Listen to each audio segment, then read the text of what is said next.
Sejahtera kepada pensyarah kami iaitu Dr. Ana Hazika bagi subjek UHMS 1182 Penghayatan Etika dan Peradaban. Dan rakan-rakan sekalian, body shaming adalah satu perbuatan di mana seseorang itu akan menilai mereka dari segi tubuh badan, saiz badan, warna kulit dan darjat. Mereka akan menilai seseorang itu dengan pelbagai cara. Mereka akan mula mengejek, mereka akan mula menghina, dan mereka kemungkinan akan membandingkan seseorang itu dengan seseorang ini. Perbuatan ini sering terjadi dan sering berlaku di dalam kalangan masyarakat kita. Bagi mereka, itu adalah satu gurauan ataupun menunjukkan keprihatinan mereka kepada si mangsa. Mereka tidak sedar bahawa gurauan ataupun keperhatian mereka ini akan memberi pendapat yang negatif kepada si mangsa.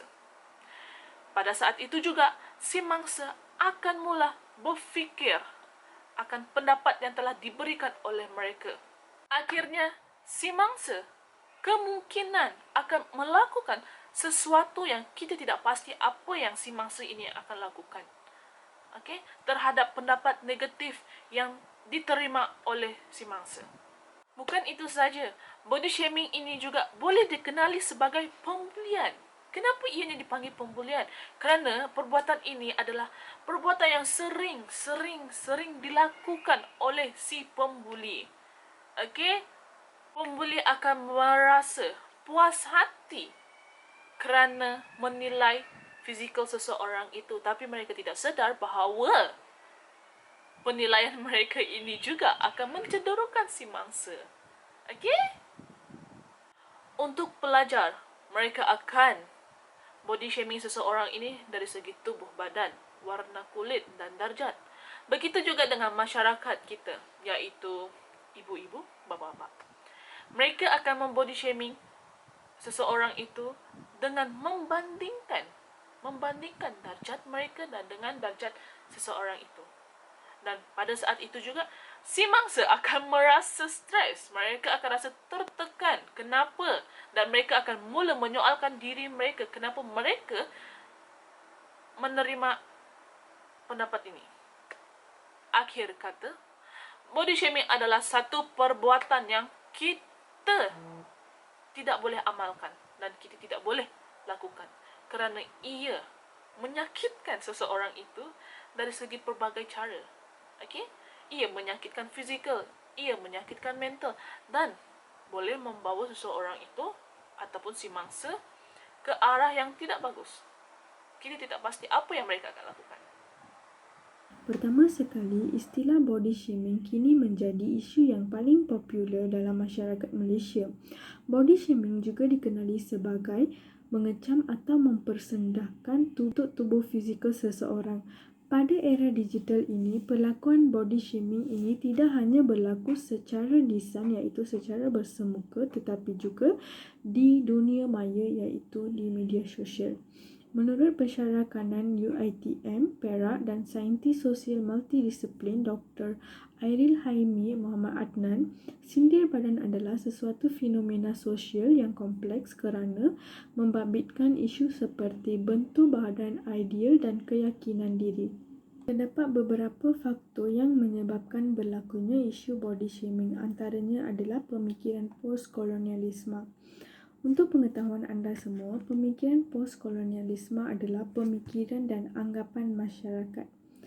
Sebahagian besar rakyat Malaysia menganggap bahawa cantik atau tampan adalah individu yang berkulit putih, hidung mancung, tubuh langsing, tinggi dan sebagainya.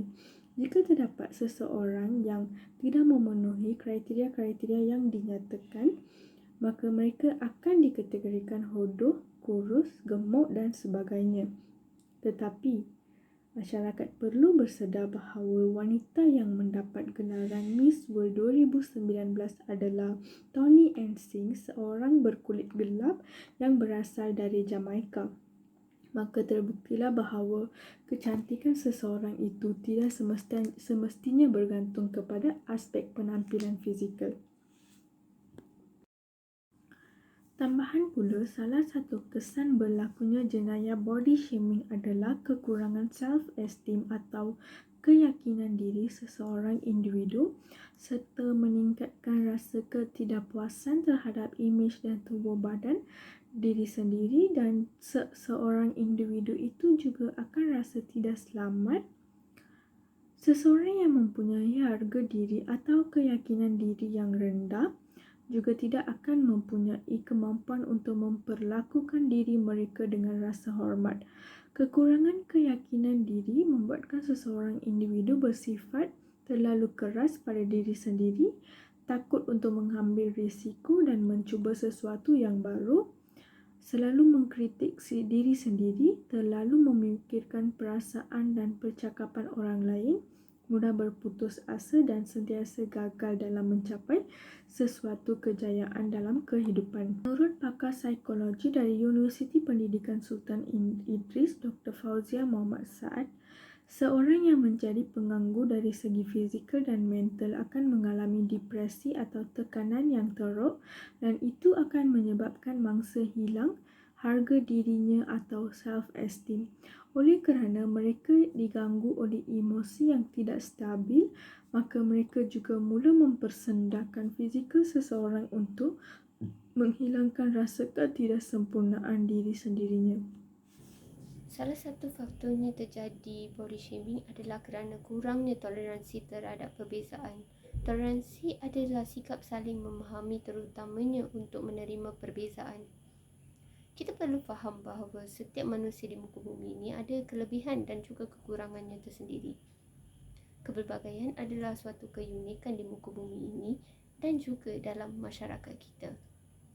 Sikap ketiadaan toleransi ini amat membimbangkan, di mana ia akan membawa kepada perselisihan perfahaman dan juga pendapat antara satu sama yang lain. Ia juga akan membawa kepada keraguan dalam diri mangsa. Perbuatan body shaming ini memberi impak kepada diri sendiri dan juga orang sekeliling kita tanpa disedari. Kesukaran untuk kita menerima orang lain seadanya menggambarkan keburukan diri kita.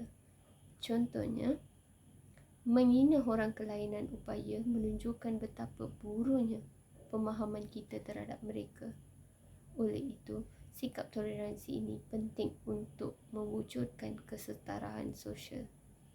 Perbuatan body shaming memberi kesan yang teruk kepada mangsa. Antara kesannya adalah mangsa akan rasa dirinya tidak sempurna. Ini adalah punca daripada orang sekeliling yang sering memberi komen negatif ataupun bertanyakan soalan tentang fizikal mangsa. Ini secara langsungnya akan menyebabkan mangsa rasa dirinya tidak sempurna. Sebagai contoh, seseorang yang kurus asyik dilemparkan dengan persoalan seperti, mak awak tak bagi kau makan ke? Ataupun, makan banyak sikit baru boleh gemuk. Manakala orang yang sihat pula dilemparkan dengan persoalan seperti, awak kurangkan nasi lah, atau makin bambam lah kau ni. Persoalan-persoalan ini akan menyebabkan mangsa hilang keyakinan diri.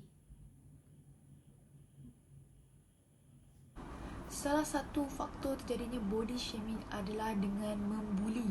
Membuli boleh dilakukan secara bersemuka, iaitu dengan mengejek, ataupun secara maya dengan mengatakan bentuk fizikal badan seseorang seperti, bila kau nak kurus? Ataupun, kenapa kurus sangat? Tak makan ke? Perilaku body shaming melalui media sosial adalah dengan memuat naik gambar melalui Facebook, Twitter atau media sosial yang lain, dan kemudiannya meninggalkan komen-komen terhadap penghinaan tubuh badan ataupun rupa seseorang sehingga memberi kesan yang mendalam terhadap mangsa. Ejekan tubuh badan tidak hanya tertumpu kepada orang yang berbadan besar ataupun kurus, tetapi mereka yang gelap dan putih turut menjadi mangsa terhadap body shaming. Sekiranya terdapat kekurangan daripada mata si pelaku, maka keluarlah ayat-ayat yang menyakitkan hati si mangsa. Menurut akhbar Berita Harian 16 Mac 2020, Ketua Pusat Penyelidikan Keluarga, Remaja dan Kanak-kanak Universiti Putra Malaysia UPM, Profesor Madya Dr. Zainal Madun berkata, berlaku ejekan tubuh secara tidak sedar menggambarkan dirinya mengalami ketidaktentuan emosi atau kegagalan mengawal diri, dan menurutnya mereka cenderung untuk berasa gembira melihat orang lain berasa tidak senang, terganggu dan tidak bahagia dengan perlakuan mereka yang mengejek fizikal mangsa. Kesan daripada itu, mangsa akan mengalami stres biasa dan kemungkinan besar menjadi stres yang lebih teruk yang turut menjadi gangguan emosi terhadap diri sendiri. Menurut statistik terkini, seramai 3.96 bilion penduduk dunia mempunyai akaun media sosial. Media sosial yang sentiasa menekankan beauty standard menyebabkan mereka yang tidak memenuhi beauty standard tersebut dianggap sebagai bukan cantik.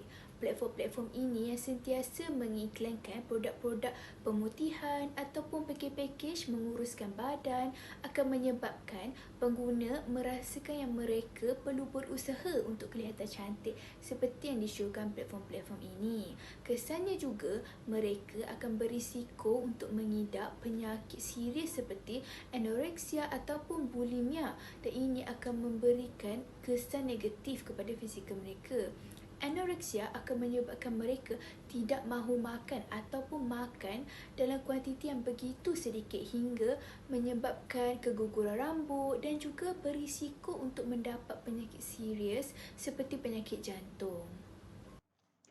Salah satu faktor kenapa terjadinya ejekan tubuh ini adalah kerana penerapan nilai yang diterapkan seawal pengenalan kanak-kanak kepada filem.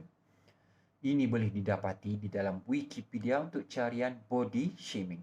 Sebagai contoh, di dalam buku atau filem terdapat mesej mengenai kepentingan menjaga penampilan. Dan kebanyakan media yang disasarkan untuk kanak-kanak penuh dengan mesej yang menekankan kepentingan daya tarikan, di mana ia merupakan aspek yang penting dalam setiap perhubungan dan interaksi dengan orang lain. Sebagai contoh, kajian yang dijalankan oleh Wikipedia di dalam carian tersebut, 2 daripada filem Disney mengandungi mesej yang tertinggi mengenai kecantikan individu. Dari kajian ini, terdapat 64% dari filem tersebut menggambarkan kegemukan adalah tidak menarik, jahat, zalim dan tidak mesra. Malah lebih separuh dari gambaran tersebut melibatkan penggunaan makanan yang berlebihan. Kesan dari ejekan tubuh akan mempengaruhi mangsa. Salah satunya adalah kemurungan yang serius. Dari kemurungan ini akan mewujudkan emosi yang tidak stabil dan mengurangkan keyakinan terhadap diri sendiri, terutamanya apabila tubuh mereka tidak memenuhi kriteria yang diidamkan atau diharapkan. Sehingga ada mangsa bertindak membunuh diri akibat dari tekanan yang dihadapi dari lisan atau media massa. Di dalam akhbar Berita Harian bertarikh 18 Disember 2019, satu rencana bertajuk Henti Mempersendakan Fizikal Orang Lain telah dikeluarkan oleh penulis yang juga seorang wartawan dari Jabatan Vertikal Pendidikan NSTP. Menceritakan tentang seorang selebriti Korea yang dikenali ramai, Sulli. Dia tidak mampu menanggung tekanan di media sosial yang mengejek hampir setiap masa kerana dikatakan Sulli memiliki tubuh yang tidak sempurna. Akibat daripada itu, Sulli membunuh diri dengan menggantung dirinya. Dia juga dikatakan menerima kritikan secara berdepan daripada penonton semasa menghadiri satu acara. Secara tidak langsung, kematian Sulli adalah berpunca kepada ketaksupan peminat dan pengikut dunia yang dikenali sebagai followers atau keyboard warrior yang melihat kepada kesempurnaan sehingga lupa pada batasan moral dalam berkomunikasi.